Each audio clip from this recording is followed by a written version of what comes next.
Hello and welcome to Emotions and Potions, a love/hate letter to. I'm Ashton. And I'm Alex. Today's episode, we will be discussing Emily McIntire's Scarred, which is the second book in the Never After series. The first one is Hooked, which I have yet to read, is on my to-read list. Yes. So pretty much how this podcast is going to go is we're going to discuss the topic of the day, which today is a romance book, one that we both may love or hate, TBD. Thoughts and opinions. And so for our potions segment, Alex came up with this beautiful idea. So today's drink in honor of Scarred is called the Royal Gardens. You cannot see it. Clinky. Clink, clink. It's green. Because something that is a big part of the plot to me was our two main characters always seem to meet up in a garden or outside in a meadow. So I wanted the drink to be green. And since it's Scarred, which is inspired by The Lion King, there's some royal aspects to it. Ooh, let's hear them. This intrigues me. This drink, I wish you could see it. Because Alex is a mixologist. She is good with the alcohol, okay? I'm a connoisseur, so therefore I have tried. Yes, so okay, break this down for me, because I'm intrigued. It's inspired from a French 75, which is gin, simple syrup, a lemon twist, and you float it with champagne. Now, my co-host Ashton, she likes her drinks on the sweeter side. I do. I went with a sparkling Moscato as the float. Love Moscato. And to give us this lovely green color, some Midori. And then to keep with the garden botanical theme, still stuck with gin and added a elderflower liqueur. And instead of a lemon twist, it's a lime twist. For more green. Okay, you know what?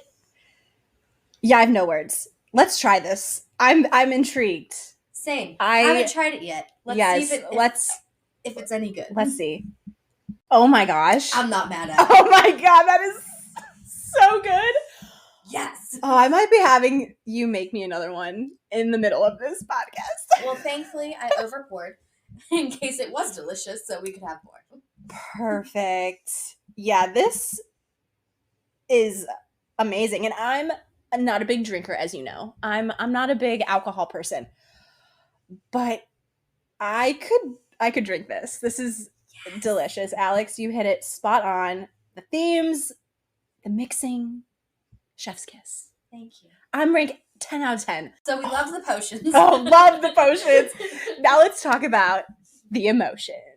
Oh, and to give some background information, Alex and I are both water signs. We both like astrology. Yes. She's Pisces sun. I'm a Scorpio sun. She's a Leo moon. Cancer rising. I knew you were a double water. I just couldn't remember if it was your rising. I knew you had Cancer in there. And I'm a moon water as well. So we have a lot of emotions going on, I think. We're very emotional. I'm very emotional. I know you're very emotional. There's no denial. Another reason why we love romance novels so much, because we are hopeless romantics and love and feel everything. All the feels. So let's jump right in to Scarred, because this book was something. Mm-hmm. And so lay it on. Like, what was this book about, Alex? All right. So first of all, we're going to be spoiling stuff. So if you haven't read this book Red flags, spoilers to come. Plot points will be ruined. And also I want to give some trigger warnings for what this book does contain. There is graphic sex, murder, graphic torture, assault of physical and sexual nature, abuse including child abuse, physical abuse, mental, emotional, and sexual abuse. Oh my god, I didn't read the triggers before reading, because I like going into books not knowing. And for background information, this is a dark romance. Yes. So these are going to have, there are themes throughout this book that is going to be trigger warnings. And there's a lot of them. So if dark romance isn't really your thing, I don't know if I would 100% recommend this as one of like your entry points. No, not at all. Into the dark romance. Are there darker ones out there? Yes. Absolutely. 1000%. This sits like in the medium. The medium realm. But it is dark. There are some triggering points throughout this book. So if you also are triggered about us talking about them, just know that we will be talking about some of this stuff. So just a heads up. Tropes that are featured in this book. We got enemies to lovers. Love. Forbidden love. Love. Miscommunication. Clearly there's some thoughts and feelings on that one. This next one I definitely have thoughts and feelings on. We'll get to that later. The virgin trope. Yep. I don't know if you would agree with me on this trope, but I feel like it's a little chosen one-y. Yes. There's a slow burn. Love. And I believe you got some issues with this one. A god complex trope. Yeah. Not a fan. All right. So now we got some setup out of the way. Let's bring you into Scar. Yes. This takes place in the lovely Gloriana, which means glory to earth. So made up. Yes. Place. We are in a fantasy. Okay, I probably should say that. This is a fantasy romance, I would say. Yes. Based on the beloved Disney film Lion King. Yep. Hence Scarred. Yes. And it takes place in 1910. We start off, King Michael II has died. Are there some mysterious circumstances to his death? I believe so, because Tristan, who is our main character, and the Scarred Prince, aka Scar from Lion King. So we got some tension brewing between the brothers, their mother, and the late king. Then we go over to Sarah, who is our female protagonist of this book. And Sarah is a nod to Sarabe from Lion King. And that is Mufasa's wife in the movie. Right. Basically, Yeah. basically. Isn't it Simba's mom? Yes. Technically. So that is where we will see some differences. Mm-hmm. Tristan Scar is really our hero. Yes. And Michael is the true villain. Yes. So, prepared to have Lion King ruined. It definitely turns it, flips it around a little bit. Makes you feel things that your, 5-year-old self probably would think you're crazy for thinking. Yeah. Yeah. So dear Sarah, she lives in Silva, which is a part of the kingdom of Gloria Terra. And she's been groomed / coached by her cousin Xander and their uncle Raph, who I thought was Rafiki. Yeah. Kind of. Kind of? See, I got Rafiki vibes. I kind of do. Yeah. I guess so. Now that I'm thinking about it more, kind of, but not. Kind of in a negative way. Well, a lot of characters get flipped negatively. Yeah, that's true. Okay, fair enough. See, I didn't think of that. So, but there's a little caveat here. Sarah's family, they want to kill and overthrow the Fossa family. Because there is some deep-seated beef there. And the main kingdom, where the Fossas live, is in Saxum. And Sarah is about to be sent there to live as queen consort. Yeah, queen consort. Sarah wants revenge for her father, who currently we believe he was murdered by the Fossa family. Michael specifically. Yes, the third. The third. So the one that's alive. Mm-hmm. Yes. And also, they're mad because the crown ignores the basic needs of the people. So that theme is pretty common when it comes to like royal things, I feel like, where it's kind of like the royal family not really providing yes. for the rest of the kingdom. Kind of think of like Game of Thrones, where it's like Cersei, the queen, she only cares about like what she can see. Yes. And the wildlings. They're kind of, yeah, they're out there like struggling. And the rest of the kingdom's struggling. That's kind of the vibe that I'm getting, where it's like the kingdom itself is rich, but the rest of the country is very poor. If you're not directly in like the royal court circle and living in the main portion of Saxum, your life sucks. Yes. Not enjoyable. And our girl Sarah, in secret, she likes to steal money and supplies and give them to the orphanage keeper to then distribute amongst the people. So she's a good girl. Yes. And this is important to note because it plays into her character development later. Right. And she does this one more time before she's about to leave for the castle. She has one more drop off goodbye to her people in secret in the dead of night. And I would just like to say here, King Michael III is a piece of shit. Through and through. Yes. And it's just going to get worse. All right. Now, when Miss Lady Sarah arrives to Saxum, she's in there with her BFF, now promoted to Lady in Waiting because they about to be royals, Sheena. And she sees Tristan, our scarred prince, sitting under a weeping willow tree, looking all broody and sexy. Obviously he's broody. And he's drawing, so he also has to be artistic. Yes. And they lock eyes. From across the road, or the way. Through a sea of people. What did you think about this meetup? This little meet cute where they first lay eyes on each other. I mean, I think that I'm a fan of that, like, catching the gaze from across the room concept, especially in romance books. I mean, I think it's very romantic. And I think it's a good setup in any romance book, kind of to get your characters connected. And like, I'm here for it. I'm here for it. I like to believe that all it takes is just glancing at someone across the room and you instantly get that connection, that fuzzy feeling. I liked their first kind of introduction into each other. Same. Yeah. And again, under a willow tree, kind of where I start to draw the drink inspiration.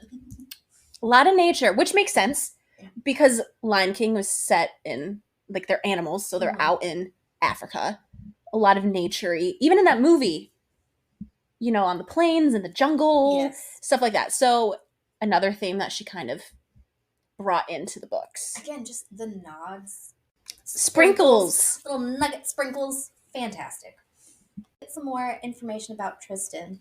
He's our scarred prince. He's also the resident pothead. Which I love.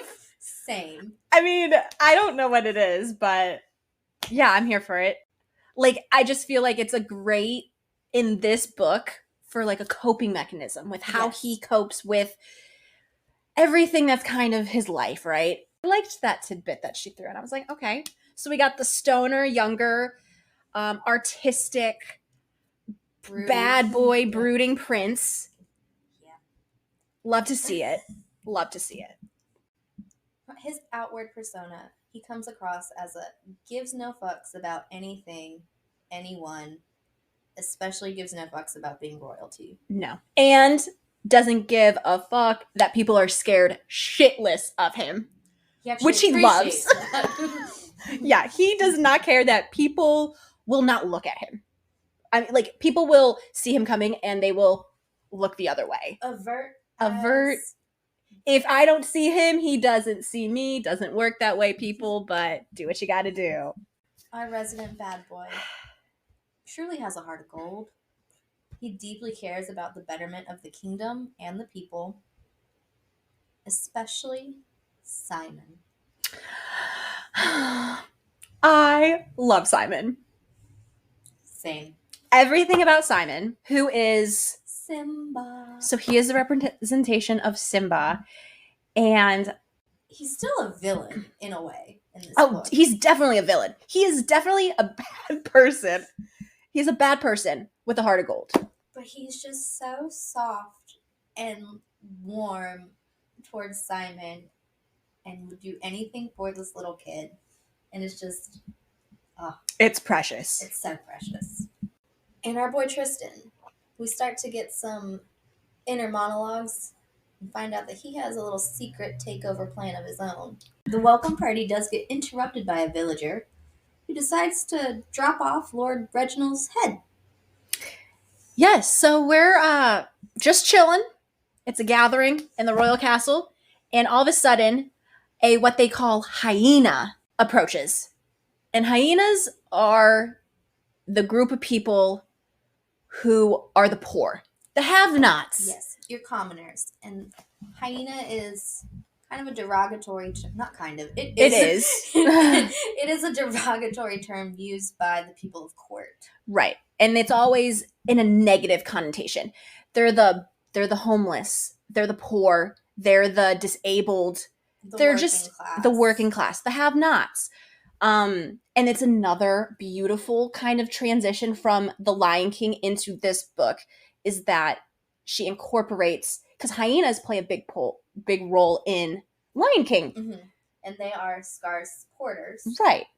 And in the book, they are Tristan's supporters. So they're just chilling at court. All of a sudden, a hyena, so a have-not, and you can tell by the way she was dressed. Yes. Because obviously poor. So not cleaned, raggedy clothes, the whole 9 yards. The visuals that were created with this explanation were fantastic and just made you realize like how sinister her smile was. Yes. Yes. And so she comes bearing a gift of Lord Reginald's head, who is one of Michael's, he was part of Michael's pack. Yes. That's a term that Tristan uses throughout the book to describe his brother's friend group, and they call him the pack, which another like lion reference. So, fantastic all around. And she delivers King Michael a warning. Yes, she does. To beware the Rebel King. The Rebel King. So poor Sarah, she's coming to court with her own shit that she is on a mission. She is an assassin in the making. She's ready to take this family down. And then all of a sudden, she realizes that there is another person out there who essentially is doing the exact same thing that she's doing. Exactly. So, she's kind of like, what the fuck? And our boy Tristan, after this welcome party, he decides to go to the Elephant Bones Tavern. Again, beautiful nod. Chef's kiss. Elephant Bones was the place where they would meet, right? In The Lion King? Or is that the place where Simba just goes and the hyenas were there? Yeah, the elephant graveyard. Scar sent Simba there. Yes. And that was where he was practicing his little roar. Yes. And then Mufasa comes and saves him from the hyenas or whatever. So there will be no saving by Michael in this version of Elephant Bones, however. No. So another great nod to a reference from the movies. Mm-hmm. So this is the bar, the tavern, that Tristan goes to. And that is also where all the hyenas gather. It's in hyena territory. And this is where we get confirmation that our man Tristan is indeed the Rebel King. So our scarred prince is the Rebel King! Shocking! Bet you didn't see that one coming. I don't think anyone would. And I love, there was a line in this first encounter at the Elephant Bones Tavern that I absolutely loved when Tristan was talking to his followers. And he tells them to stay prepared. Yep. Love. I mean, that song in Lion King is like... Hugh, be prepared. Going through my head right now. Yeah, because I will say that throughout this book, I stopped at some parts where I was just like, that was just too good. Where it was like, that reference, it was just too good. And this was a perfect, representation of that. And even better, it was at the end of a chapter, and it was, the last line. And, I love that shit. I love when an author Give me a mic drop moment. Yes, like at the end of a chapter, if they can like pull something out where it's just like I was like, thank you, Emily. Like, yes, I didn't know I needed this. I did it, but like, but now that you've delivered it, like I was sold on this book at that point. yes. Like I was in it. I'm not gonna lie, I think I was sold like chapter 1. I was like, okay, this is gonna be up my alley. I was into it before that point, but I was just like, Still kind of. I was wondering, is it gonna get cheesy? To Okay. be perfectly honest. Fair point. I was scared it could have gotten cheesy, and it could have. Very easily. But it didn't. It's delivering. It is. And then we also do find out how Tristan gets around from the castle to the tavern and other places. He leaves the castle by way of secret passages. So I love that. I'm here for that. Like secret passages, sure. I kind of want throw it in there. Right? I know, right? Who wouldn't? Who wouldn't want like a bookcase that you pull a book and it opens? Like that's dope. Yeah. Like come on, who wouldn't want that? Sorry, I just fantasized about having a bookcase in general. Same. It's like you're talking about a bookshelf that reveals a secret passage. I just want a fucking bookshelf. Right now they're just like on my coffee table. Or in Fair my Kindle. Point. Fair point. Tristan's been using these secret passages for years. He started when he was a child and was trying to escape Michael's horrific bullying and torture. Yeah, Michael was the classic douchebag big brother who liked to torture the younger sibling. And not just like the normal bullying. No. Like, Michael is the reason Tristan has the scar. Yes, and we didn't mention that before, but Tristan, who is Scar, he does have a scar that starts at his temple. Is it kind of like a Harry Potter scar, but farther down? I feel like that goes. I feel like it starts at like the arch of the eyebrow and then like goes down to the cheekbone. Oh, something to note about this book, especially since we're doing the plot breakdown, is the chapters are done in Tristan's point of view and then Sarah's point of view. So there'll be a lot of skipping between characters, which I'm a fan of. I love a romance book that has the dual perspective because I think it's really important to be able to get both perspectives of the characters, especially in romance novels where I think that is just very like it's added because romance novels tend to be super unrealistic. They move very fast. Mm-hmm. And in order for me to be like content with that, I personally like getting a point of view from both leads or multiple leads if you're reading a book that has like more than just a pair as the main characters. Yes. But I do think that it definitely makes books, and I would prefer to read romance books with a dual point of view. Exactly. It's nice to see like what the guy's thinking and what the girl's thinking, so you get like a well-rounded version of their love story versus just told from one perspective. Right. Yes. And I'm definitely here for it. I'm a fan of that. So with it being in this book, I just think that it adds a lot. It adds a lot of depth, adds a lot of context. Yes. And you get more of a full picture versus just a one-sided story. Especially with like all of this kind of like political stuff happening where we have our two main characters, Tristan and Sarah, who have the same end goal in mind. They don't know it. They don't know it yet. Miscommunication. Enter that trope. So it's nice to see their train of thought, and then you kind of are internally yelling at the characters. Just talk to each other. You're on the same page. You want the same thing. So frustrating, but also I like it. Also satisfying. Exactly. Then we do get back into Sarah's perspective, where she is in the castle, in her room, with her girl, Sheena. And she's about to meet her new additional ladies in waiting. Ophelia, let me just say, fucking bitch.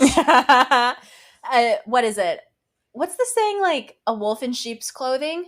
Yeah. She seems sweet and innocent, but she ain't. She a bitch. But continue. But she's not a total sheep because Sarah knows that she's like one of Michael's Potential. She has a hunch that Michael has people on the side. Or that she's at least like a spy. That he's like Yes. planted her here for a reason. And our other new lady in waiting is Marisol. Thoughts? No. Marisol surprised me. I liked her at the end. At the end. Not right now. No. Right now, she kind of just seems like Ophelia's little lackey. See, I kind of got the vibe kind of reversed. I kind of was under the impression that Marisol was lady in waiting number 1. Ophelia was lady waiting number 2, because Marisol is very bossy. She tells Sarah B what to do a lot, or like what is expected, because, you know, Sarah B is new to court. Mm-hmm. And it seems like the vibe that I got from Marisol is that she's kind of acting as if she knows more than Sarah B and kind of tells her the ropes. And obviously Sarah B is like, I'm going to be your motherfucking queen. Bow down. How dare you try to tell me what to do? So Marisol comes off as just like a very like confrontational, just like annoying nuisance. Where I'm just like, anytime she was brought up, I'm like, Marisol, go away. Like, scurry along. Like, no, not here for it. Until the end. Miss Sarah, she decides she's had enough of this first interaction with these ladies in waiting, because basically it was kind of how you summed it up. Yeah. So she decides she's going to go explore. And Ophelia and Marisol are trying to be like, And again, Sarah's like, I'm going to be queen. I'm going to do what I want to do. So she starts to explore the castle. And she winds up having a run-in in the kitchen with Paul. Paul! Love Paul. He's a chef. He works in the kitchens. He also is our personification of Pumbaa.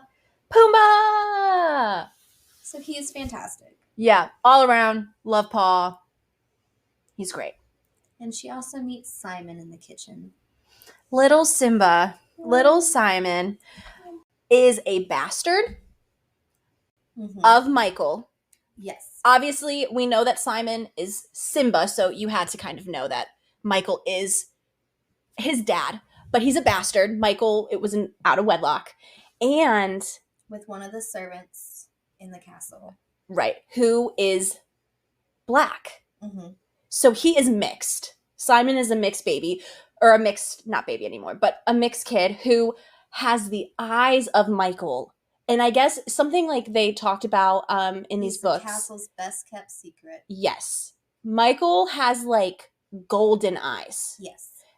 And that's the dead giveaway of it being Michael's child. But it also makes sense as to why Tristan kind of takes him under his wing. Because it is a secret. It isn't publicly known. I don't even know if it's really publicly ever been addressed within the castle. It's just, I feel like people know, but they know also not to say anything. It's like Michael's inner circle know. Like Xander knows. And maybe a couple other people. Right. Like, obviously, Paul knows. Yeah. Tristan knows, obviously. We don't ever really know if Michael, and that's the shitty thing about Michael. Michael could care less about Simon. Throw away what characters you think you love from the Disney movie, because this book's gonna flip it. Yeah. On its head. Yeah.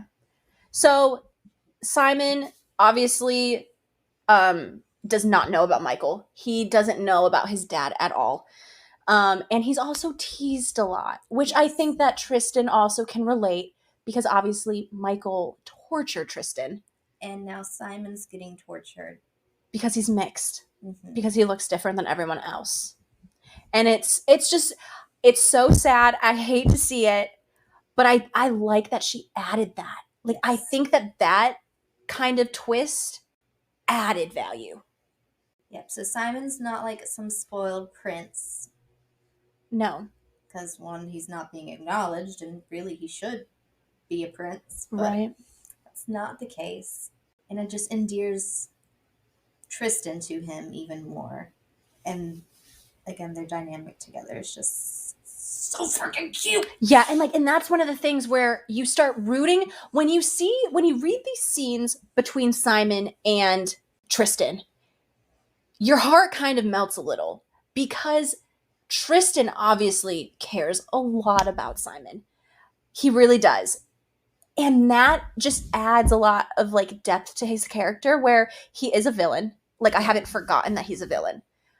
But like, he looks after his own. And like the fact that Michael, his brother, doesn't acknowledge Simon, but he takes it on himself to make sure that the kid's not like has some kind of male role model in his life because his mom is not married. Mm-hmm. I mean, she's a maid. I don't think she has a spouse or anything. Nope. And she kind of neglects Simon. Yeah, he cares makes more about being Michael's side piece than. Yeah. And like, because he makes a comment where he's like, well, my mom wouldn't even know if I went into town. And it's just like, it's heartbreaking. But it makes me happy that he has Tristan. And I love the interactions when Simon is involved. I think it's just very heartwarming. And we get one of those in the kitchen. So Sarah starts to see the sweet exchange between Simon and Tristan. And then Tristan notices Sarah's presence. Because how can he not? So Tristan has been like instantly drawn to Sarah. So to get kind of like some character descriptions, Sarah is like a dark-haired beauty. So she has like black hair, curly hair. Yes. She has hazel eyes. Does she have like a really pretty hazel eye? It's either like it's a brown. Yeah. It's some kind of like either a dark brown or more of like a hazel brown. I can't remember. The flecks of hazel or yes, flecks of light. Something like that. And obviously in romance novels, your main characters are always smoke shows. Always. So she is beautiful, right? Tristan is kind of depicted as having dark hair as well. And jade, like green eyes. Yes. And he is tatted. So tatted. I love it. I love a tattooed man. And so, same. Yes, he's tatted. He's like, what I picture him build-wise is more lean. He's taller, muscular build, where Michael, who has more like a golden, sandy hair color with the gold eyes, and he's more of your brawny, built, right. So like stacked man. So to me, she pretty much took the Lion King and just took their coloring because Mufasa is like more of that golden. Mm-hmm. Scar is like the black kind of vibe. So that's another like nod that she kind of stuck with the aesthetic of the lions and just transformed them into humans. So they do have the same kind of like color schemes. And yeah, and Michael, I picture him being broad, yes, bigger. Like he's just a big. He's going to be your meathead. Yes. Whereas Tristan is more lean, athletic build. And Tristan's going to be your brains. Yes. Michael's going to be your brawn. Brawn. Yeah. And that's something that Tristan really takes pride in, is that he's smart. And he makes comments about how he lived in the shadows, growing up in the shadows. He was able to figure out and how to like read people. Yes. And so he is very good at manipulation. And the reason why he's drawn to Sarah is because he doesn't get a good read on her. Because Sarah is playing two roles here. Mm-hmm. She is putting on a face of the potential queen, the next queen, and what that looks like. But then she's also on a mission. So she surprises Tristan because she's not what he would expect for the queen consort. And with Tristan being able to read people so well, he picks up on this instantly. It's like a very subtle thing that she does that he's kind of like, wait, hold on. Rewind. There's more to you than meets the eye. This is very not like you have been or how I've perceived you.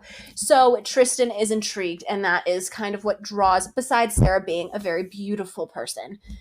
He is also intrigued. Because he dismisses her beauty. But then she has comebacks. Another thing I loved about this book was the banter between Sarah and Tristan. Tristan tries to get these digs in and these insults into Sarah, and she just gives it right back. Yes, I love a romance novel where the main characters have that banter. I love like that back and forth, that like wittiness that I wish I possessed in the moment. I have wit when I'm on my own, when I'm thinking about a situation that already happened. And you replay it in your mind. And I replay it in my head a million times, and I'm like, oh, I should have said that. And you're like, I should have said this. Damn it, I should have said this. I love when I see characters do what I wish I could do in my real life. So she is quick with the comebacks. She's scared of him, but not really. Like, I feel like she does kind of have, like, there is an air about Tristan that does scream danger. And then she sees him with Simon, and she melts, and then she realizes there's more to him. He's a cinnamon roll. A murderous cinnamon roll. He's a murderous cinnamon roll. So Tristan and Sarah, they start to have a flirty exchange in the kitchen. They're starting to kind of really lean into this enemies to lovers vibes. And something that I love that Emily does with this book is that it is a slow burn. It's a very slow burn. You go 66 or 67% of the book without having a full-on sexy scene. Before you even get a kiss. Yeah. But the tension is palpable. Yes. And she does it so well because I feel like she builds. Her tension, it does such a good job of the buildup is so perfectly done. And I think that is something with a slow burn that is an important aspect. Is that with a slow burn, you have to have that buildup, right? And I feel like there's a right way to do it and a wrong way to do it. She did it the right way. She did the right way. She started small, with the first encounter being a very brief tension. And each tension, scenario, situation, scene between them builds. Oh, this one's about to get built. Yes. Because they take this exchange into the hallway. Right. Where they get caught. Xander, right? No, by one of the guards. Yes. Oh, the guard. Now, there was no, like, physical touching, like, in a There was no kissing. There was no heavy petting. But the perceived way that... I mean, they shouldn't even be touching. They shouldn't even be talking. Because also, again, this takes place in 1910 and they're royalty. So it's like one of those things, if you're without a chaperone... Off limits. Male, female. Like 6 inches of someone of the opposite sex, this is like bad news bears. We will behead you. Yes. You are a harlot. You whore. How dare you? How dare you? And so Anthony has seen them in close proximity, and because they have such great bants and the chemistry is undeniable, this looks scandalous. Yes. And he's about to go turn them in. But Tristan ain't having that. Nope. Tristan is a serial killer, y'all. What do you think happens to poor old Anthony? Nothing good. He's about to get murdered. He's about to get straight up neck broken. This is where we find the blades in our cinnamon roll character. That's good. I like that. Yeah. Tristan about to be like, you coming with me? Because, Tristan will pull out that I'm still royalty. He doesn't like being, I don't think, royal in a sense of like the title. No, but he'll play the card when he needs to. He will throw it out and be like, Anthony tried to kind of get out of it, but Tristan was like, you do realize you're speaking to your highness. I'm still your prince. Mm-hmm. You, sir, are coming with me. Don't worry. Everything's gonna We're be friends fine. here. I'm gonna set you free. We're just gonna go for a little chit-chat. And by free your motherfucking soul from your body. He literally takes him to his murder shack. Yeah. Essentially, Tristan has a murder shack in the woods. Just like any good villain, right? And Sarah, she's kind of aware that this is about to happen. But again, she has her own endgame plan. So she needs this guard to disappear as well. She knows that she would probably get in more trouble Like, she would die. Yeah. They probably would behead her. Like, literally, I'm not joking. Like, they probably would behead her. So she also, she kind of knows, but she's like, you know what? I'm gonna let him handle this. He seems to. He also brought this on himself because he all up in my space. Yes. Because Tristan is that male character who is possessive, dominant, very dominant. And doesn't know the meaning of personal space. No, doesn't give a flying fuck. If he wants to be close to Sarah, he gonna be close to Sarah. And he wants to be close to Sarah. And he does. And he can't help it. He hates that he can't help it. She's probably like, you know what? This is his mess to clean up. I'm just gonna walk away. Sorry about, the guard that's about to die, but it's either him or her. And she's like... So it's gotta be him. It's gotta be him. Then we cut to King Michael, who's letting Sarah know that they have a planned outing to set up their engagement announcement. Because this is all for political gain, so this is not romantic. This is alliances. This is business. This ain't love. Nope. So Tristan is also informed that this engagement proposal is going to happen. So he takes this moment to go back to the bar to inform the rebels of what is to come. Of what's to come. And the rebels are now shouting for Sarah's head. Right. And Tristan says no. He goes, no one will touch her. Loudly shuts them up. Shuts that down. So our boy's starting to catch some feelings. Yep. And at this point, he's still fighting it. He's still fighting it. She's still fighting it. She doesn't, I don't think, likes him at this point. I think right now they're both intrigued by each other, and they both are attracted to each other. And I think that intrigue and that attraction... And it's that forbidden love. That forbidden thing where it's like, because Tristan is the scarred prince. He's a prince who, she was told that she probably will never see him, but she can't stop running into him. Because he's doing it on purpose. Because he keeps placing himself in her way. Because he can't get enough. Yeah. They catnip for each other. They do. So we go to the town. And we have a very anticlimactic and not romantic proposal that happens between Michael and Sarah. Michael's not getting down on one knee. No. A king's not going to bow or get on his knees for anyone. But you know who would? Tristan. But Michael won't because he sucks. And he can't be bothered. He sucks. Yeah, and it's very not romantic. Poor Sarah was she wasn't expecting anything grand.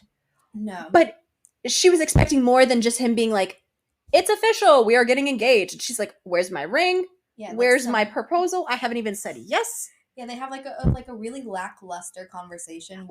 Trying to get to know each other kind of thing. Yeah, the media is there. The 1910 media is there. So it's probably 2 cameras. Yeah, if that, just pens and paper. Taking one photo. Those yes, the ones that it's and you need the fire and it goes. Yes. Yep. Historical fiction. So then, of course, what do we do after we get engaged? We go to church. Let's go to church. Let's go to church. Nothing's going to happen there. And then at the church service, enter Tristan's God complex. I hate a God complex. This is the first time we really see it, though. And honestly... And it gets worse. It didn't... Okay, I will say, it didn't bother me in the beginning. Because I was like, okay, a one-time thing, I can get past it. Because Tristan is when he kills someone, or before he kills someone, he wants them to beg him and pray to him and have him show mercy on the person that he's going to give. And so before he kills anyone, he's like, who's your savior? And they always are you, Prince Tristan. And then he kills them. And that's later on in the book. But this first one, I didn't mind so much because he just made a comment of, if you're looking for a god to pray to, you don't have to look so far. Referring to himself. Okay, the first time, it adds to his possessive demeanor and just how he kind of views himself as a savior. Yes. Because he does. He has a savior complex. Yeah. He has a god complex. He has a worship complex. It makes sense in the story. not a huge fan of it. And especially as it like continues. Like it continues between him and Sarah when they're like doing like sexual stuff, when like that God complex come out. And I'm telling you, if I was in that situation, I would be like, you got to stop with that shit. Like I'm just not, it's not really my thing. And Yeah. I think it was just too much. I think it was too, but it, And I understand a little bit of it, I especially in understand this it. book with them being royals. They're gonna be narcissistic. They're gonna kind of have a little bit of that God complex, but it does get a little overused. Yeah. I can understand it in the story though. It works in this story. It's just one of those things. It didn't get me hot and bothered.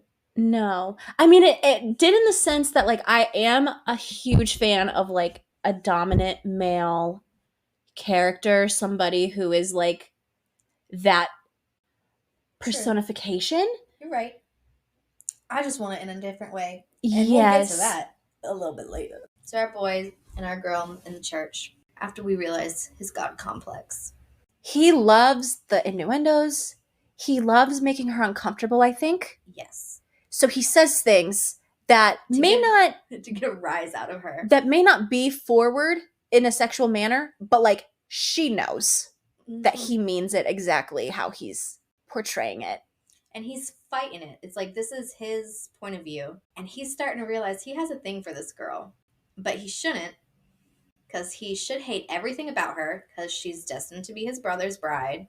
But for some reason, she intrigues him. And he intrigues her. So it's this hot, cold thing. And then we get introduced to the nickname, pet name, that he has for Sarah. This is where he drops that for the first time. He calls her his ma petite menteuse. Which means my little liar in French. I probably butchered the fuck out of that. He calls her that, and like it's something that piques her interest because she does not know French. Yeah. So she does not know what that means. And fun fact, I don't know if you remember this reading, we don't find out what that means until like way later. I kind of suck. And if there is dialogue within a romance book where they use a pet name, but it's in a different language, you bet your ass I'm going to Google Translate right then. Same. And I am typing in that phrase to figure out what the fuck he is saying or she is saying, because I like to be in the know. I like to know what he's saying before it's like told, because I just feel like it adds, like, I like knowing that he's calling her like his little liar. Like, Yeah. that is fantastic because it's perfect. And it's true. She is a little liar. Yes. And so I obviously, I Googled that, translate instantly. But that's another thing with the series that I do really enjoy, the pet names. I'm kind of a fan of a pet name, especially when it correlates with the book really well. When there's meaning to it. If there's meaning to it, I can totally get on board. There are some pet names that just instantly make me cringe. Right. And I hate it. True. But in this book, I liked the pet names. I liked this one. I like the pet names because he calls her Little Doe because she has doe eyes. Mhm. That's another like character trait, that she has like these big doe eyes. So he calls her Little Doe, which is also cute because he's like a lion and she's like his prey. Right. And then he also calls Simon Little Lion. Which is, again, I love the freaking dynamic between Tristan and Simon. Also, for the record, neither of us have children, so this is not just like a mom like complex. We do not have being kids. like, we love the relationship because we're mothers and like it's beautiful. No. No. It just does something to the heart a little bit. But yeah, I think that in this book, I'm a fan of all of the like wittier nicknames because I feel like they correlate with the plot, but they also kind of go along with like the Lion King. Mm-hmm. So I'm here for that. And I like that they're not your typical ones. Kind of thing. Yeah. That the pet names go along with the story. There's a little more originality with it. Exactly. But what does our boy do though whenever he starts to get a little too worked up in his head about Sarah? I don't know what. He likes to leave it high and dry and just piece the fuck out. Seeing this girl in kind of a different light, being like, maybe I do have feelings, maybe it's more than just like this lust. And he gets those two thoughts in his head, and he freaking just pieces out, kind of gets her all like hot and bothered with his like talk, like his dirty talk in a way. He's an excellent dirty talker. Well, he's very manipulative. He knows exactly what to say, and like the fact that he can read her so well, and she, when it comes to him, I don't think hides it. No. He can see that she is intrigued with him in the same way that he is intrigued with her, which also I think is another reason why he continues to go back, because he sees that she is also kind of into him. Yes, but it's such a hot and cold interaction with this slow burn buildup for so long. And like, this isn't the only or the first, like, this isn't the only time that he does it. It's the first time he does it, but it's not the last, where he just, something comes to mind and he's just like, okay, see ya. So then he goes and meets up with his brother in his chambers, where Michael is starting to have some nightmares about his father. No freaking wonder why, because information later. Yeah. But it's not surprising he's having nightmares about his daddy.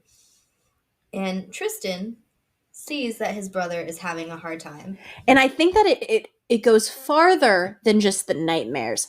I think he's starting to like hallucinate and potentially see things because of his issues with his dad. So yeah, he's kind of turning into a mad king. A little bit. And Tristan sees this. To the full. Yes, so he starts forming a plan that he is going to try to make his brother crazy.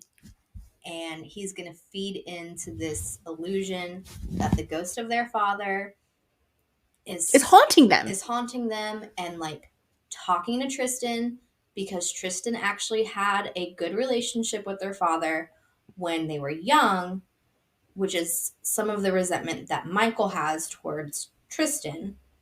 But then when it became time for Michael to learn how to become king, and he took an interest in the throne and in his then their father started to distance himself from Tristan, and that built up Tristan's animosity towards his brother. Because really, Tristan, his mom is a piece of shit. She's terrible. She's awful. Michael is obviously a little shit. You know what? All the moms in this book suck. Oh, yeah. Sarah's mom sucks. She's not mentioned that much, but you know that they didn't have a relationship. No, she's close with her dad. Yeah. Yeah.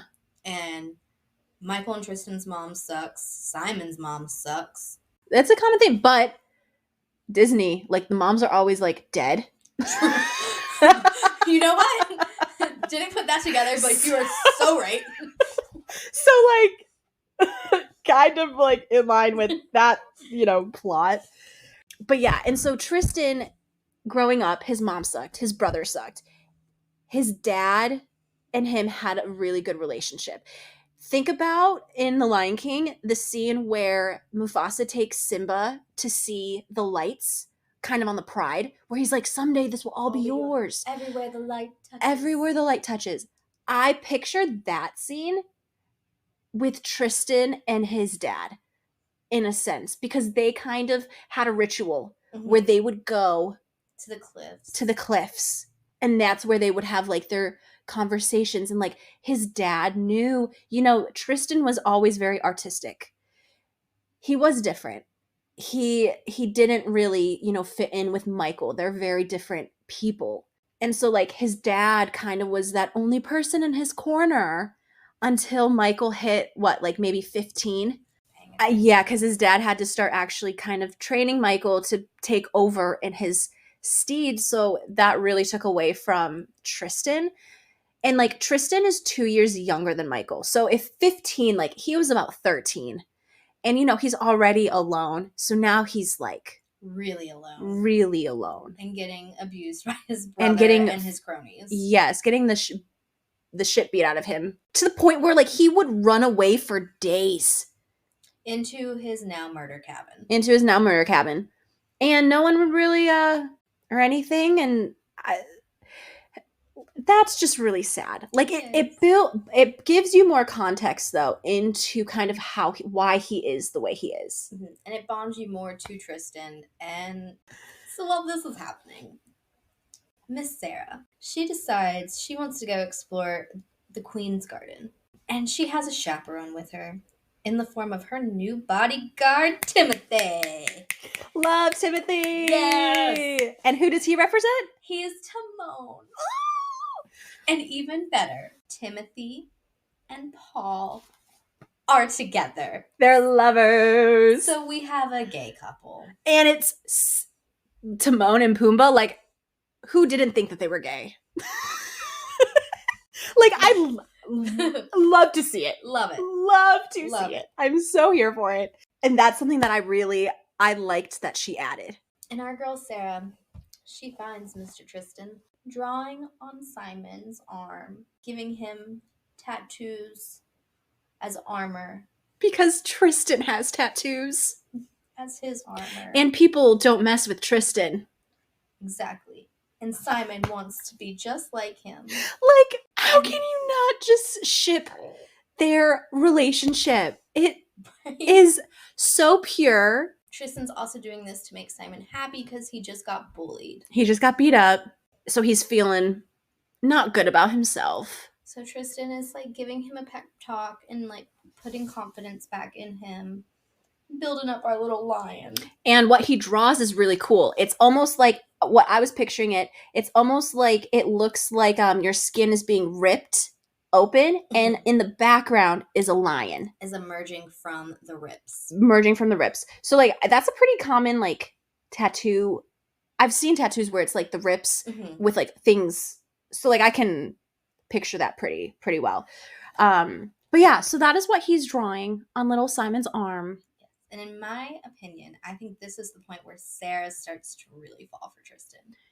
Yeah, because she also, like, Simon is just so pure, and all of his emotions are right on his face. Like, she even mentions, like, in her inner monologue that, like, she can tell that Simon loves Tristan and, like, looks up to him and is just enamored. Exactly. Like, he is, like, his hero. And I think that pulls on any girl's heartstrings, dude.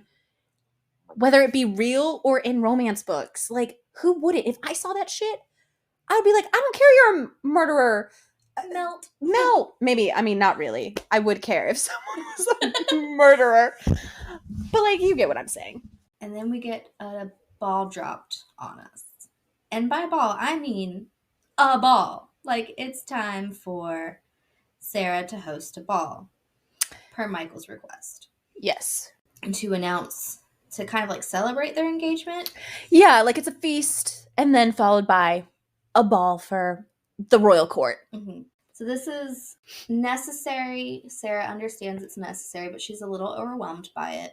And her and Timothy have a little exchange about secret passageways. So it's time for Sarah to discover these secret passageways. And you know Sarah, she's all for adventure. She is. So she gets herself ready, daggers in hand. Love this about her. How she, like, whenever she goes out, she's like hiding daggers like in her. She has like a thigh garner thing that holds knives. Yes. And she doesn't leave without it under her dress. She always has protection on her. Yeah, she's ready for anything. If the opportunity to kill Tafasa approaches, she's gonna take it. She's gonna be prepared. This girl is no joke. She's smart too. And the thing is, also, I will say, I love a strong heroine.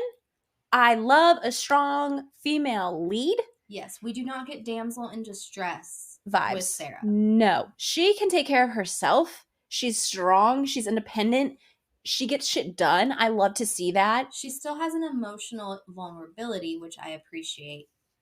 But she's not a damsel. No, she doesn't need to be rescued.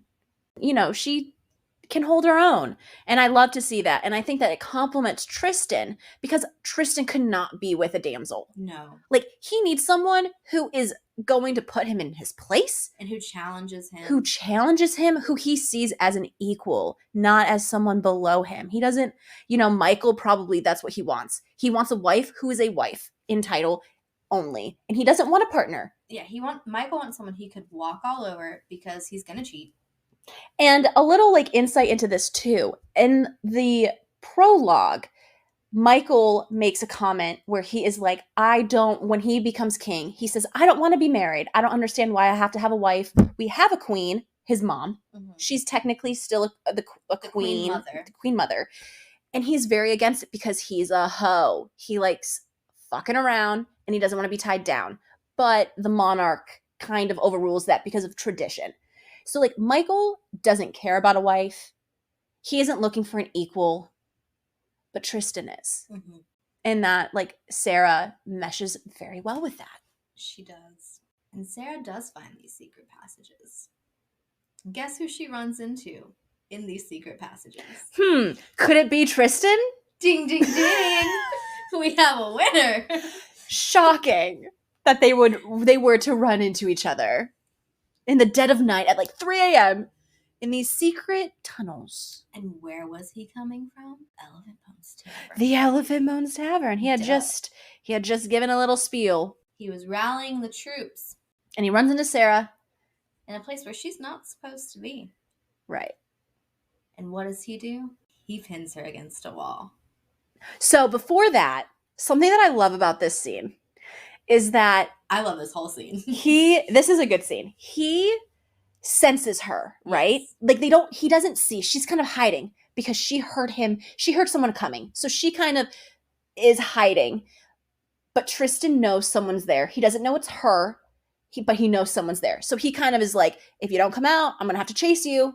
And then he goes, okay. And then she's like, no, stop. And then he's kind of pleasantly surprised where he's like, oh, hello, Sarah. How you doing? Okay, we're alone. It's 3 a.m. in a private secret passage corridor. What could possibly happen? Oh, I'll tell you what happens. She gets pinned against a wall. Love it. Some epic dirty talking. Love it. Blow for blow bickering. Love it. The exchange is just... Give me more. And then to top it off, he's holding a candle. Remember, it's 1910. Yeah, there's not. They're and it's in a tunnel. There's no electricity. They're holding a candle wick. Yes. In the dark tunnel. Hot wax drips off of this candle onto Sarah's skin. Obviously. Sexual tension. Because she's into it. And he can tell. Yeah, he's into it and he can tell that she's into it. That was a great scene. That was a great scene. But you know how it ends? Him realizing something and storming off? Insulting her and running the fuck away. Classic Tristan. But us as readers, we realize how bad they want each other. Yes, they do. Here's where we realize they both want each other bad. Yes. No doubt about it. The sexual tension has kind of reached a boiling point. It's starting to peak here. It's starting, they're starting to realize, oh shit, neither of them were planning this. But it's here. And they don't necessarily want to say no. But they got to. But they got to, because she's engaged to his brother. Who she wants to kill. Plus, she has to kill him. And he's thinking that he's going to have to kill her because he's obviously thinking that he has to kill Michael. A lot of murder plots. There's a lot of murder plots, people. Sex and murder. I guess even though the sex hasn't actually happened yet. Nope. Just thoughts of it. Still waiting. Somewhere throughout this time, Sheena's kind of disappeared. Sarah's been like, where the fuck is my best friend? Yes. Her best friend has been with Tristan's best friend and bodyguard, Edward, who is... Ed the hyena. Ed the hyena. And they've fallen in love. Yes, they are doing it. Tristan walks in on them doing it. And he is not happy. Pissed. So they're at the Elephant Bones Tavern. That's the reason why he's so pissed, because that is the headquarters of the Rebel King. Yeah. Sheena is not one of them. She is the handmaiden to Sarah, who is the queen-esque consort. Yep. So he is So she's fuming. the enemy. She's the enemy. He's fuming because Edward is his right-hand man. Edward is also in the royal guard. He's a double agent. Yes. So he is a double agent. He's pretending that, you know, he works for Michael, but really he's helping Tristan. So this is also how Tristan gets away with a lot of the stuff. Because obviously this book has so much detail. I mean, like, there is so much plot in this book.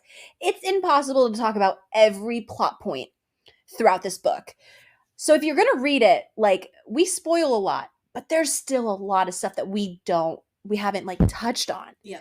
So one of those things is that Edward is his right-hand man. He's the double agent. He's kind of the reason and how Tristan can kind of do things and stay under the radar. And stay the scarred prince versus being found out as the rebel king. Yes. So, Sheena, Edward, they're banging. Tristan, pissed. He makes Sheena join the rebels. And threatens her. If anything, if she were to tell his soul, he is going to gut her. And her lover. And Edward. And then Edward does get tortured. As punishment. Doesn't Tristan waterboard him? Yes. He waterboards him. He never was planning on killing him. It was more so for a punishment. Mm-hmm. Just being like, you have to be smarter. Edward. They are confidants. Yes. And Edward is probably Tristan's best friend. If you were to categorize anyone as a friend for Tristan, it'd be Edward. It would be Edward. I mean Simon, but Edward. And so, yeah, he punishes Edward pretty severely because I get it. Edward was very risky, but Sheena isn't a threat in this whole right, and she isn't a threat. She is so enamored by Edward that I think that she would go along with anything. Yeah, and she wouldn't do anything to. And she knows Sarah's plan to want to bring down Michael, so she also tries to almost talk some sense into Tristan to be like, hey, you and Sarah are kind of on the same team. Well, actually, I don't think that Sheena knows.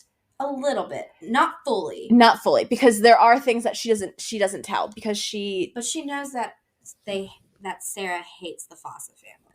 Okay. Because of her dad dying. Okay. Right. True. But you're right. She did tell Tristan, she said, you just need to talk to Sarah. She would help you.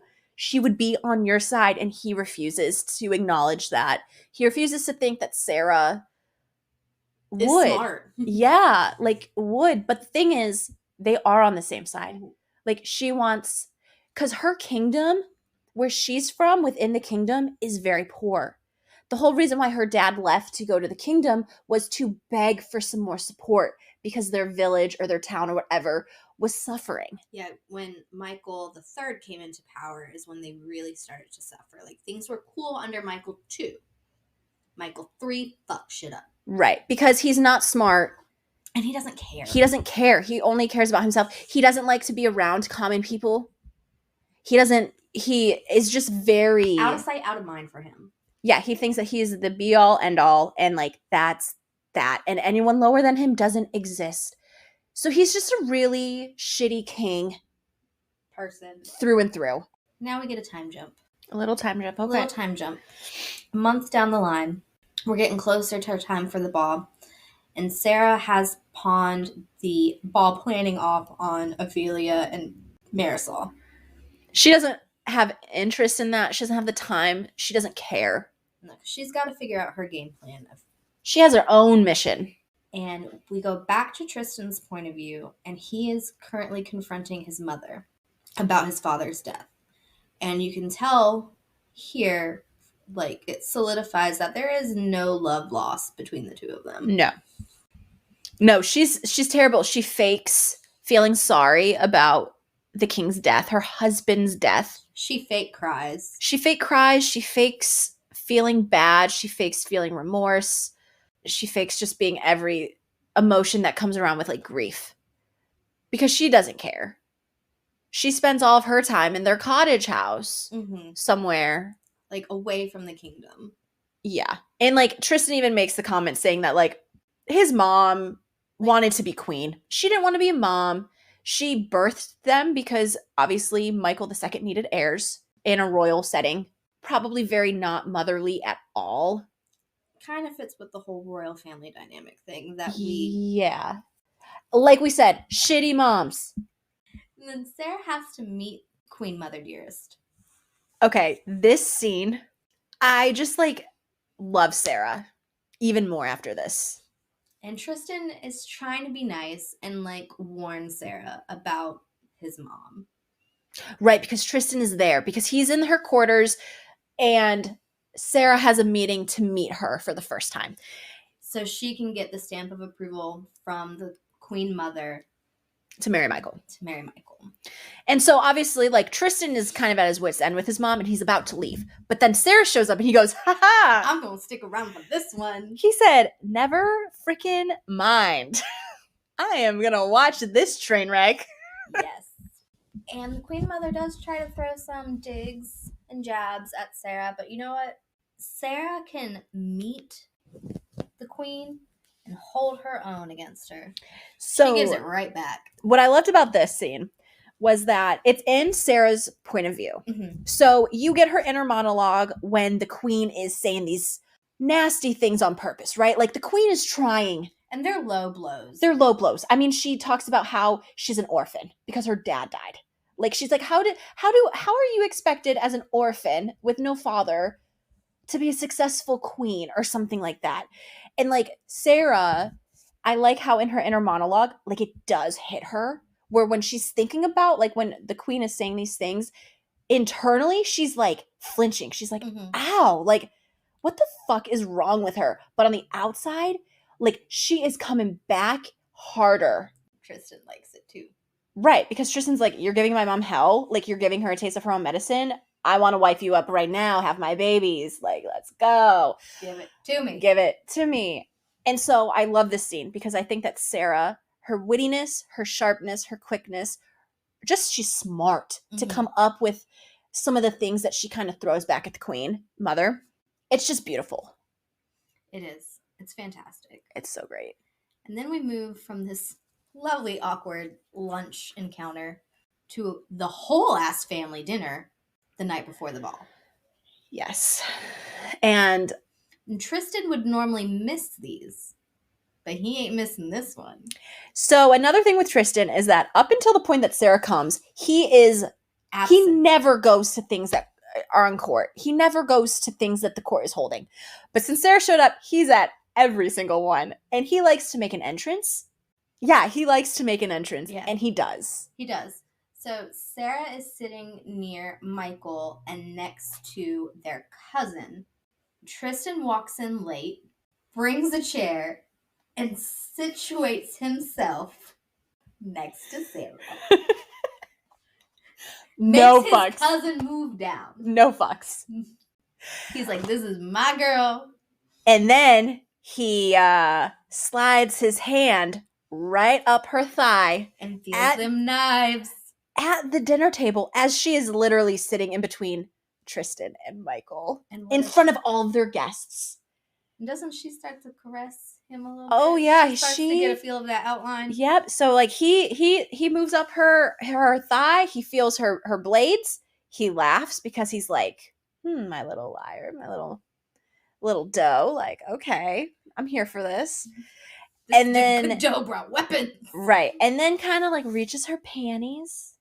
And so she then kind of, it's like the back of her hand caresses his groin area, which he obviously is like in this situation, so you can imagine what's going on down there. A little bit. And in the middle of this steamy exchange, the cousin dies. Cousin drops dead at the feast, out of nowhere, drinking his wine, and then he's dead. Cut to Sarah's point of view. Oh, but also, this is in Tristan's point of view. Oh, yeah. Tristan knows it's not him. He knows it's not him, so he's like, who the fuck What is going on? So, Sarah knows that there's the Rebel King and her. Mhm. This is the first time that Tristan is realizing that there is a third party floating around. Yes. Kind of called, like, he doesn't really know what's going on there. This is the first time that he's learning there is something else shady going on. That And someone else has his similar game plan. And guess what? He ain't happy. No. He ain't happy. He doesn't care that his cousin died. But he cares. Probably would have killed him anyways. Right. He cares that it wasn't him. Yes. Then we re-enter Sarah's point of view. And it was our girl Sarah who done it. With strychnine. She dumped some poison in his wine, and he was none the wisest. And I love Sarah because she's like, I feel bad. Like in her monologue, she's like, I do feel bad. I feel guilty that I just killed someone, but collateral. Yep. I'm just like, okay, girl. So Sarah's also a killer. Yeah. Which we kind of knew she was going to be going in. Like, she's here to assassinate this whole family. Exactly. But this is the first time we've actually This is the first death of hers. Her do it. Yes. And she does it very sneakily. Mm-hmm. Just slips some poison. And so now there's some conflict happening. Does the ball continue due to this death? You bet your darn to in, but it does. Mm-hmm. Answer is yes. And there's a great line here between Tristan and Xander. What's that? Because Tristan gets pissed off at Xander and is like choking him. And it's like directly from the Lion King movie where Scar has Zazu. And what does he say? Xander's like, I'd be so gamey, not an appetizing meal at all. I didn't catch that. Shut up. Because Zazu does say that. Yes. To Scar. When he's like in the little cage. Yeah. Again, the nods to the Lion King movie in this book. That's beautiful. I didn't catch that. Oh my God. So good. Oh my God, I love that. That is so great.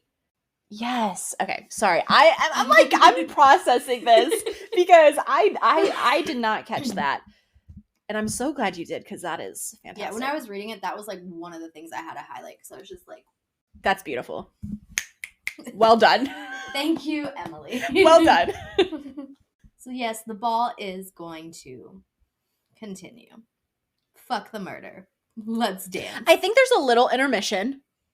I think like Michael and like the royal family go back kind of in their, because Michael's kind of like spazzing, I think. Yeah. But then they do re-enter. The ball doesn't just stop. Well, the dinner took place the day before the ball. Oh, did it? Yeah. Okay, that makes sense. Okay, so yeah. So the ball still does continue. Mm-hmm. Yes. So at the ball, Sarah has to dance with all of the important members of court. She's thinking and prepared to be dancing with Michael the whole time. But that doesn't happen. I don't even think she dances with Michael one time. No. She just gets passed around to all of the men in court. Yeah. But her betrothed. Because again, he gives no fuck. Because he's flirting with the little handmaid, the little server. Mm-hmm. Because Tristan sees it and he's like, are you fucking kidding me? You got this beautiful, you have this woman. bombshell of a girl who you're engaged to and you're flirting with the help? But that's Michael. Yeah. But isn't that kind of a, correct me if I'm wrong, in the wild with lions, isn't it like the male, it's like one male and then they kind of have like their whole little... He mates with all the lionesses. All of the lionesses, right? Mm-hmm. Okay. So, I mean, like, parallel? Yes, it works. It works for the Lion King, but he's just a hoe. Yeah. He just likes fucking things, man. Yeah. And one of the last people Sarah dances with, we get introduced to this slime bag. Ugh. Lord Claudius. Ugh. Doesn't he just sound... He sounds like a douche. Awful. Yeah. He sounds... Yeah. Just, no, thank you. And so he finishes his dance with Sarah. She actually kind of cuts it short because she's already, like, she's getting creeper vibes from him. And Lord Claudius runs into Tristan because Tristan was seeing this and he was not liking.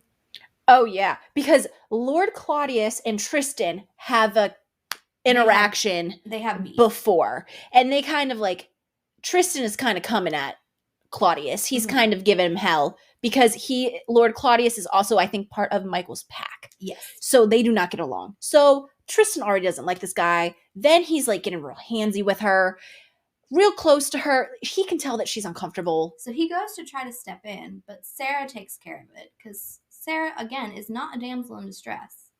So she removes herself from the situation.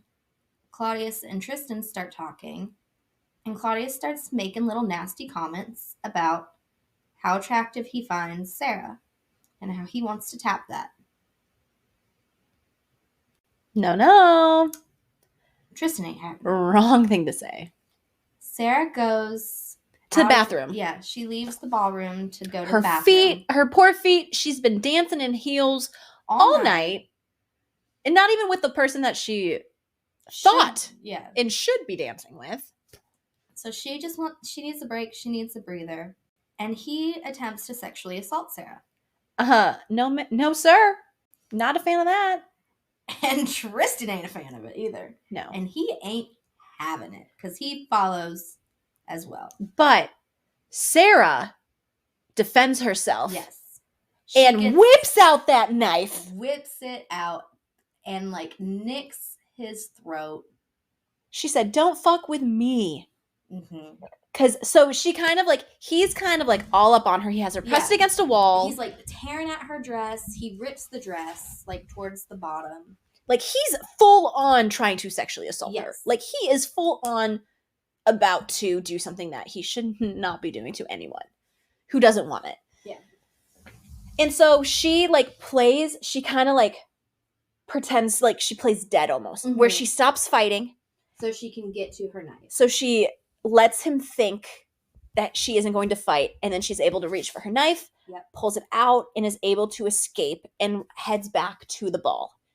But Tristan, like you said, follows. So he sees this whole encounter because he would step in if needed. But like you said, she's ain't no damsel. She handles it. She handles it. Unfortunately, there are footsteps heard. And he's like, "You're lucky it was me and not the king, or else your ass would be grass." And she's like, "Are you tripping?" She's like, "Clearly I did not want this." You really think that I would be interested in Lord Claudius? Are you out of your freaking mind? That was a painful scene to read. Yeah.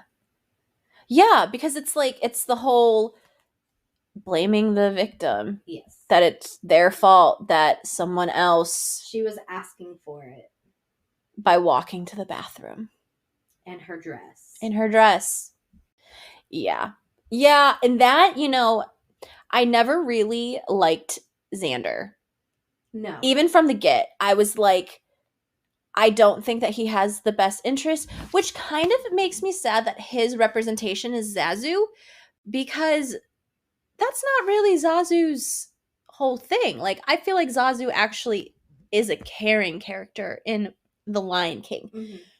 So she does kind of turn him, because if you're thinking about Mufasa being bad, Xander probably would. Zazu probably would. Mm-hmm. If anybody who was in Mufasa's corner in the movie is now bad in the book. Right. So I guess it makes sense when you look at it like that. So Sarah returns to the ball with Xander because she has to dirt off her skirt and like pretend none of this happened and make nice with Michael again. Tristan, however, is still upset. Yeah, he doesn't let this whole Lord Claudius sexual assault attempt on Sarah slide. No. He does not. He finishes the job. Yep, it's kind of a similar thing with Anthony. He kind of comes up and he goes, "You're with me? You're coming with me, big boy." And this is where we see his god complex again when he starts to torture. Yes, because obviously Tristan isn't the type of guy that's just going to kill you. Especially if you do something against Sarah. He is going to drag that shit out. He is going to make it hurt. And he is going to make you beg for mercy. Yes, because you do not touch what is Tristan's, and Sarah, in his mind, is now his. Because his obsession, his possession, has reached it's reached its peak. He's in too deep at this point. Yeah, there's no turning back. He's too deep now. She has him under her spell, and he's come to terms with it, I think. Yeah. And so not only does he kill this man, he goes back to the ball after the murder, dances with Sarah. And this interaction between him and Sarah, where he is like, don't let these people see you break. Yes. Do not let them see you cry. Do not let them see you weak. He kind of like comes to her rescue because she's just gone through this very traumatic experience with Claudius. Mhm. Then she went through a very traumatic experience with Xander, who is supposed to be her side. It's her cousin. Yeah. And he's supposed to be helping her through all of this. And he is but really, not. He hasn't done crap for her. No, he's shit. I don't even know where his alliance like falls in this whole thing. I'm like, where, like, who was, like, what side was Xander on? I'm not really 100% sure. That gets revealed later. Okay. I must have missed that then. It's easy to miss because it was like a very like okay. Small. We'll get there then. Yeah. And I love how Tristan's support for Sarah isn't in like a physical sense, it's in an emotional sense. Where I feel like in a lot of romance books, the guy characters are like the knight in shining armor and they're there to like take the girl out of danger. Where Tristan is like, no, I'm going to bolster you up emotionally and internally. Right. No, I like that too. Because like I like that he kind of comes in and he's kind of that support that she really needed. Like she needed somebody in her corner just to give her a quick pep talk. And like he does. And what does he do though after? He slips her a note. And leaves. He loves an Irish goodbye. He does. And I really liked that scene because I just felt that's the first time that you see Tristan actually showing Sarah that he cares. Mm-hmm. Because we as readers know he cares, knows his kind of thoughts about like surrounding her, but she doesn't. And I think this is the first time that she's kind of like, oh. So like on top of the Simon kind of building that, oh, he isn't this bad guy. I think that this also really heightens her emotions towards him. Yes. And it turns it more from like a sexual attraction to more of an emotional attraction. Yes. Agreed. I totally agree. So this is that I feel like in my mind is the turning point of the enemies to lovers. They still go through some like enemies things because there's still some slow burns. There's still some tension. There is. But I think they're both letting their emotions, like they're actually acknowledging it, where the first shift we had was them acknowledging like their sexual tension right to each other, and now it's like, oh, I truly like this person. Yeah, I agree. And then we go to the late night rendezvous back in the garden. Boop boop, going back to the garden, and we finally get a motherfucking kiss. Okay, this, I'm not even joking you, is like 60% of the book. And they haven't even kissed yet. But I'm finally kiss here. Yes. And I'm okay with that because it was a great slow burn and it paid off. So they're out in the garden at night, in the moonlight. Yes. And Sarah is looking beautiful. She's changed. Yes. But Tristan has never seen a more beautiful sight. And he's just dying to sketch her. Yep. Because of her true beauty in the moonlight. That he's just itching to get his like pencils and his sketchbook. Paint me like your French girl. Paint me like your French girls. Who doesn't like an artistic guy? Things start to heat up between the two of them. Yes. We get some heavy petting. And it's this banter again, like we're outside, we could get caught. They're just in the open. But in context, the Queen's Garden, no one really goes to. Yes. It's kind of like a ghost town, essentially within the castle. Mm-hmm. But like they're still on premises. You're out in the open. Yeah. And Sarah thinks it's funny here to imply that she's been with men sexually before. And it pisses Tristan off. Don't ask a question that you can't handle the answer to. And that goes for everyone. Everyone. one. Like, this is a prime example of, like, real life, where it's like, do not ask a person their number And then get mad about it. and then get mad that they answered you, like, and they told you, and you being mad because you don't like the answer. If that's going to be your reaction, don't fucking ask. But yeah, that's exactly what he does. He asks and doesn't like her response.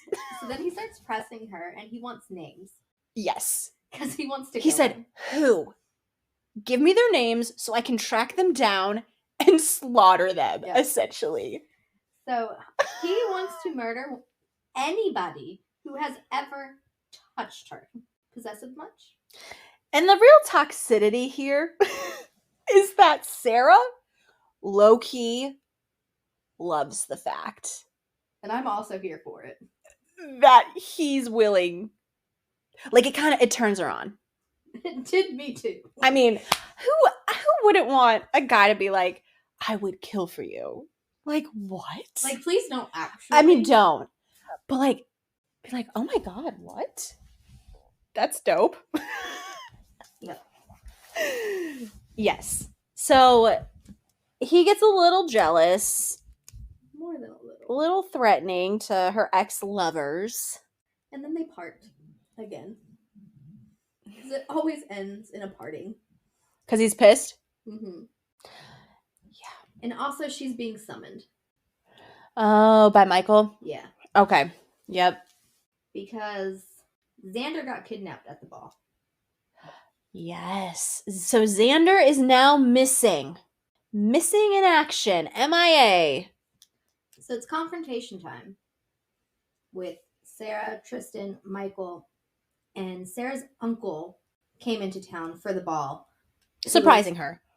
And he is Xander's father. Yes. And up until this point, Sarah and her uncle have a very good relationship. Mm-hmm. He kind of took over as her, like, fatherly figure, and, like, they have a pretty good relationship. She lived with him. Yep.